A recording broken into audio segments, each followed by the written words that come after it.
Y'all know I'm super passionate about mental health, but I wanted to remind you to not forget about the rest of your body.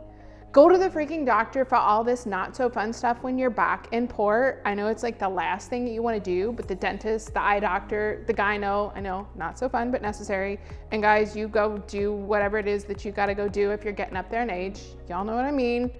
I get it though. Like, we're gone for weeks on end on bus trips or on charter, and the last thing that we want to do when we get back to port is go to the doctor.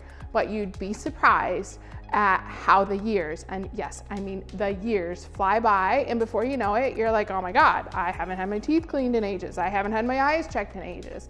And ladies, make sure you're taking care of the baby maker for when you want to leave the industry and start a family.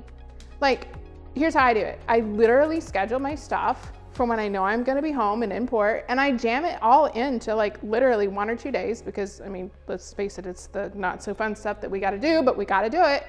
And so I just want to tell you, time flies by when we're out to sea, but please, please, please don't forget to take care of yourself.